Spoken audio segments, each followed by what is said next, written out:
And we're back. I'm Dan. I'm Joe. I'm Brian. We're all packed in on the couch today because we're back. We were posting kind of consistently for a few months, and then we had a bunch of people get sick, a bunch of people went out of town, and a bunch of technical difficulties all on top of each other. You'll notice DJ and Sean can't be with us tonight. Sean is working, and DJ is still out of town dealing with some family stuff. So main reason we're here is A, we got a camera, so all of our podcasts from here on out will be filmed, so look forward to that. Hopefully at some point we'll be able to put a separate audio track somewhere. We'll figure it out and let you guys know as soon as we know.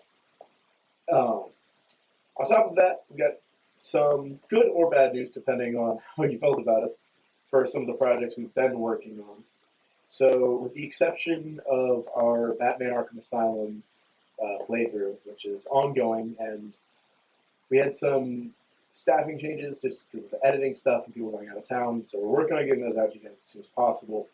But unfortunately, with Gears of War and Dragon Age Origins, we've had enough technical difficulties with the recording process. We are unfortunately putting those on hiatus until we can assure that we're not going to have any more difficulties and to be able to provide you guys a steady release schedule for those. And we're not done with those games by any means, and we will be coming back to them, but we will potentially have to start a file from scratch to try to recover some of those depending on the quality of video loss. Is essentially what we're doing. So we will let you guys know concretely when we know, but that is the situation at hand. On the other side, we have some announcements for games that we'll be playing in the near future that we are really excited for because we now have a channel PS4 that has opened our doors to a whole lot of stuff. Our next group playthrough, because it's going to be the three of us, and DJ if he comes back, we'll let you guys know what we know. But we'll be doing the Hitman Season 1 collection, so we'll be starting that. And what we're really excited about is we're going to be doing things a little differently from some of the other people we've seen online. So not only will we be trading controllers on death, anytime we have a successful assassination attempt, we'll also be trading. So whoever takes the controller from someone else will have to deal with whatever that loadout is. We're really excited to see how that goes, and we're excited to play a great game for you guys. Nextly, Joe and I, we're going to be doing a blind playthrough of Call of Duty Infinite Warfare. Really, I'm just excited to go fight Jon Snow in space. Joe, what do you do? I also like Halo. The third game that we'll be playing, we're going to wait to start this one until we know DJ is going to be back, or at least able to kind of travel and work something out with us, is we're going to be doing the first Dragon Ball Xenoverse with the, hopefully long-term goal of also getting the second one, but we want to make sure that those stories are connected since they didn't include that feature in the second. So we'll be starting from Xenoverse 1. Don't really have a time frame for that, but hopefully we'll be able to get Hitman and COD Infinite out. Hopefully in the next month. We'll let you guys know in something shorter, probably individual, depending on how those go. I've posted update like little vlogs before, so we'll let you know probably in one of those if our schedule changes too much. But hopefully you can look forward to seeing those kind of by at least the first episode of each of those, probably by mid-June. And we'll try to do these podcasts kind of bi-weekly, depending on schedules. But really, our goal from here on out is just to be more consistent because we were all upset that we had to stop making videos because of life stuff.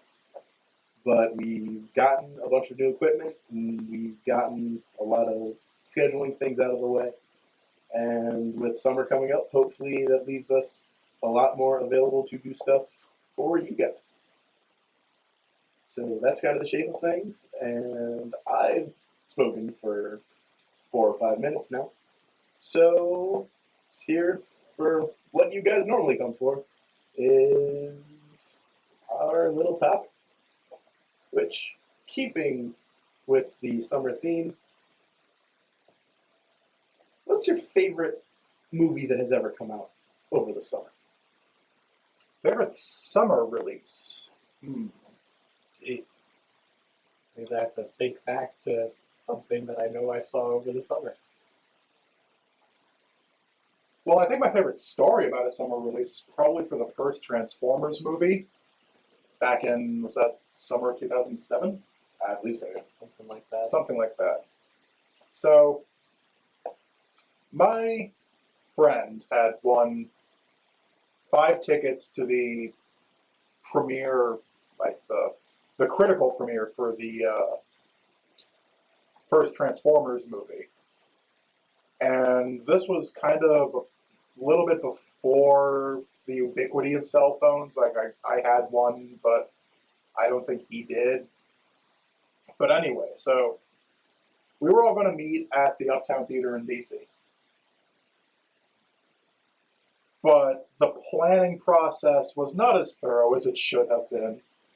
And so we get there, it's close to time, so we get in line. We're expecting him, we're looking for him, because we don't have the tickets. It's me and one of my friends, Michael.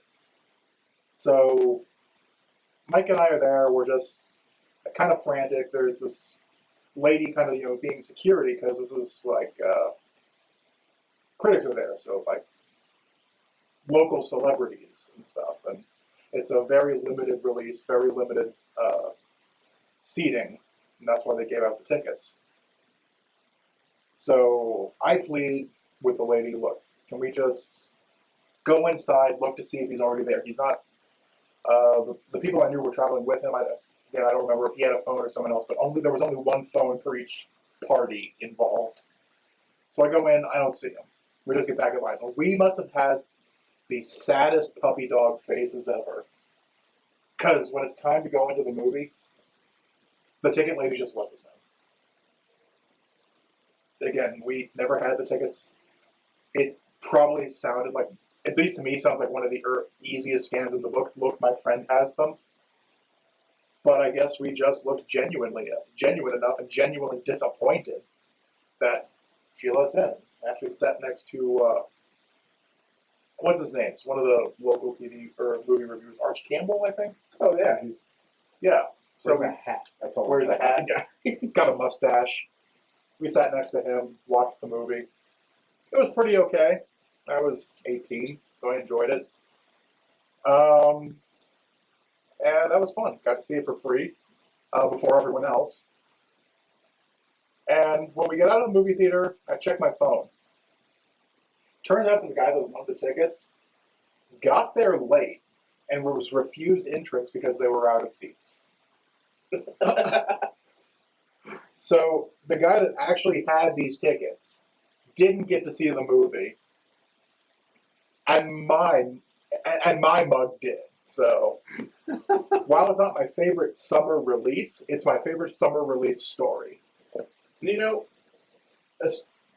know that Transformers movies aren't great, but I've never been disappointed in one, like, on its first viewing in theaters.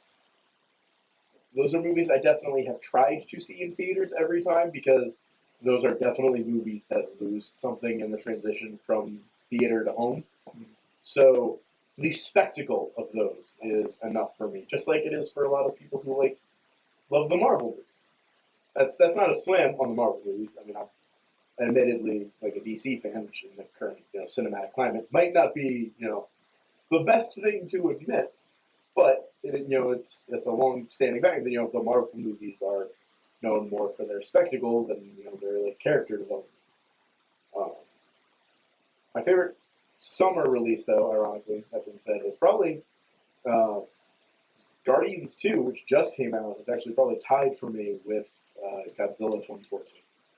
That was also a summer release. But it was Guardians 2 is probably that's probably my favorite Marvel movie to date, and in my opinion, it's better than the first one. So if you haven't seen it, do it. I'm gonna have to do that. I have not seen it yet. Neither I've been have I. meaning to. I've been trying to. I have not gotten to see it yet. Well, I will not spoil it, Thank you. but I would die to do it. Other summer releases that are coming up that I am looking forward to because I'm having a really hard time remembering what movies were released in summer and what weren't. Yeah, I didn't think that through. I asked that question, and then it occurred to me. I was like, oh. Yeah. So Go ahead. well, in about I think it's in about 5 days, Baywatch comes out. And for those of our watchers that don't know, I was a lifeguard for about 2.5 years. So I'm looking forward to going to see that, hopefully with some of my old coworkers. Because I really want to go and see that with a bunch of lifeguards. And just because. You know, I was expecting pirates, and I got lifeguards. And I'm not disappointed. Yeah. One movie that I can remember actually did come out over the summer because I went to see it with a couple friends of mine after our sophomore year, I think, was the remake of Total Recall, which we had, we had a good time going to see it. I'm not going to defend it as an amazing movie at all. But we went to see that in theaters, and I remember that we had a lot of fun going to that. And I remember trying really hard to, I drove one of my friends there, and I totally did not speed at all to try and get him to his house before the midnight curfew that existed for me at the time on driving. But it was a good time, if not a good movie. I enjoyed it at the time. Kate Beckinsale was in it. Yeah, that was definitely. I think the high point of that movie was her character. Like a good twist. I mean, it wasn't a good twist. It was just a twist. It was a pretty obvious twist, really, but I liked it. But back to you. You were talking about Transformers. I was young. I enjoyed it. It was fun. I went there with friends. It was cool. I've enjoyed a lot of really bad movies that I saw in theaters with friends. The Total Recall remake is a great example of a movie that would have been amazing had it not been a remake. Total Recall remake, it feels like they asked the question, all right, how can we get further from the source material? Well, I mean, if that's kind of how you look at it. It succeeded. Yeah, I set a goal that it could succeed at. I don't even remember most of it. You at this point. What did you owe? Yes, I'm modifying my answer. Best summer release, Star Wars Episode 5, The Empire Strikes Back, Special Edition.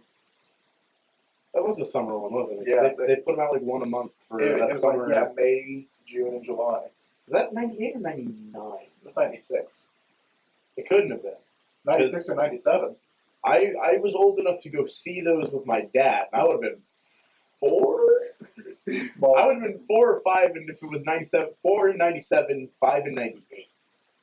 Because 99 is when Episode 1 came out. Did they re-release them in 98 or 99 Well, right before that might Menace? be, though, because if Phantom Menace was coming out in You might 99, be, yeah, they might have done a re-release. that would be a huge publicity thing. This was for the special edition that came out, like, the first special edition. The VHS ones that on the tape, it had like the 20-minute intro, like.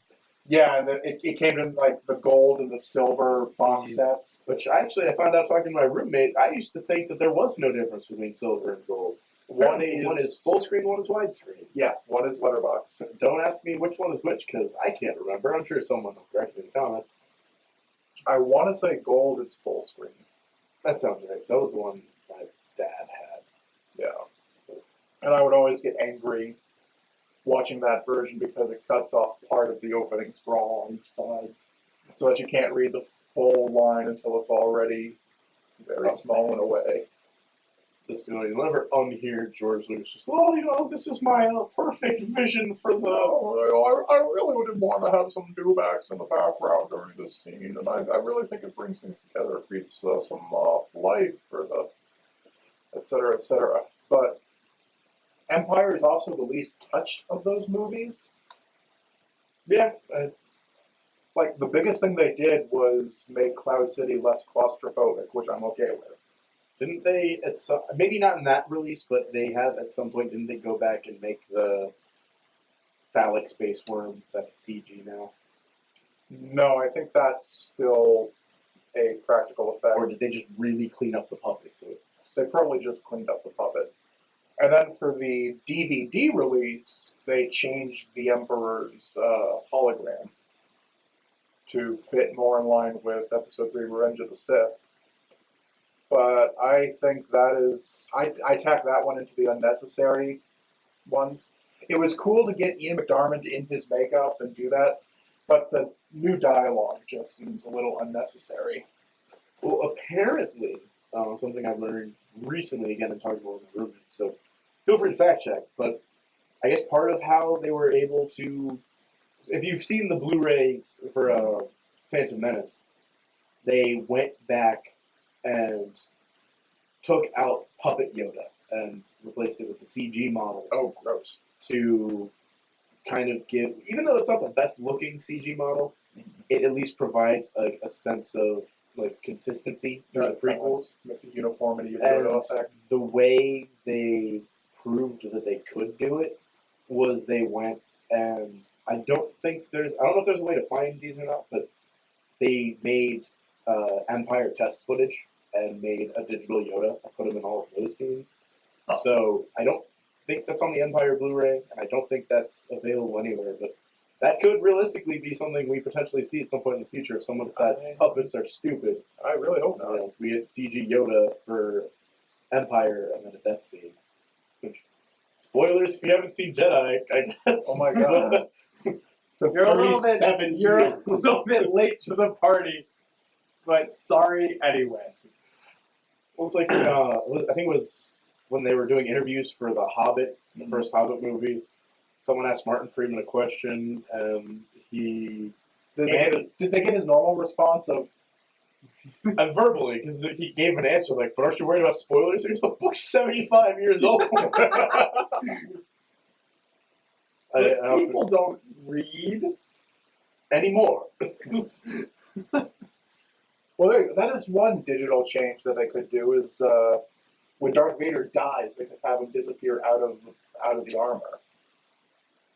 That would make sense, especially if they're gonna stick real hard to the. No, he's a Force ghost because when Anakin died, when Darth Vader was born, that's why he's young now. Yeah, I don't buy that excuse. The excuse I use and why I begrudgingly defend that change is because your Force ghost is most likely based on your own perception of yourself. So when Anakin thinks of himself, he doesn't know what he'd look like as a 47 to 50-year-old man. So when Anakin thinks about himself, he still sees himself as a 23-year-old. And Yoda's looked the same for hundreds of years. Yeah. So obviously that's the same. And I guess Obi-Wan just Obi-Wan felt confident in his old age. Obi-Wan at least probably owns a mirror, so he knows what he looks like. There were no mirrors in that hut. And obviously nothing exists in there that was one room. metal in that hut. Yeah. Metal's reflective. And there's sand. He has a lightsaber. Ergo, He just glass. built his own mirror. Yeah. I mean, Obi-Wan, if was confident enough in his old age to, take on some, crazy old-timey Sith Lords. Won't go into the answers. That is spoiler territory if you aren't current on Star Wars Rebels, but that was a fun episode. That is the episode that has inspired me to actually watch that show in its entirety at some point. You should check out the Vader fights. I've heard things about those. They are summed up with the great dialogue between Ezra and Kanan of, if that didn't kill him, what will?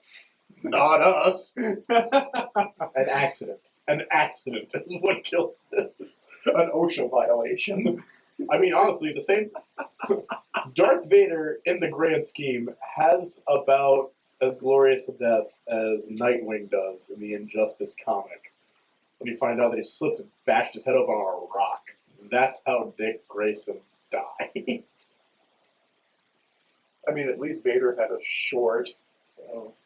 And then they added that no in there. We don't talk about that no. But it's the big no. I want a special edition where they remove that. Why did they think that was a good idea? Because the same person who thought that was a good idea, the same person who thought they needed to change Obi-Wan's Great Dragon screen. Yeah, fun fact, Brian, that's different now. No, wait. You're gonna have to be a bit more specific. This is also the same guy that said, you know what really needs to happen? Ewoks need to blink. What? They added digital eyelids to the Ewoks in the latest version of Jedi. I feel like we're breaking Brian's mind. Okay, now for context, as to why I am younger than both of them, but am less familiar with the special editions.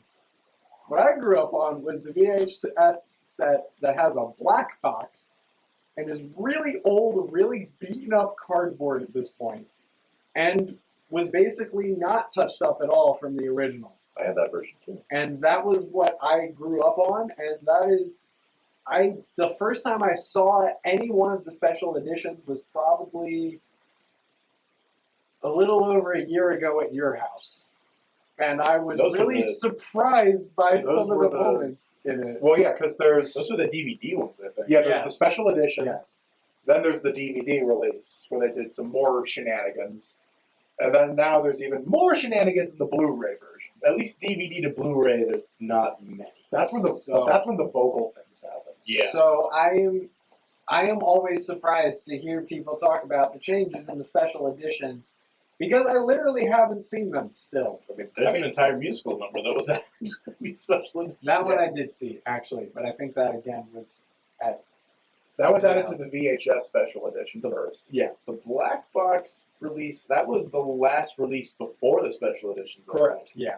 And it's still not a completely untouched version because it's slightly cleaned up. Well, and I mean, if you're going I off, think they advertised that. if you're going off the whole history of Star Wars, the first theatrical re-release back in 78 or 79, you know, they were already changing things then, because if you can find an original cut of Star Wars, it's just a Star Wars. It's just Star Wars, and then also some language stuff has been altered, but also lasers function a lot more like bullets, and stormtroopers had squibs in their armor to show when they got hit. Yeah. So getting shot was a much more explosive experience than the original cut. Well, you can still see that even in today's versions of A New Hope, that they're firing blanks from their guns. Yeah, 'cause the guns smoke.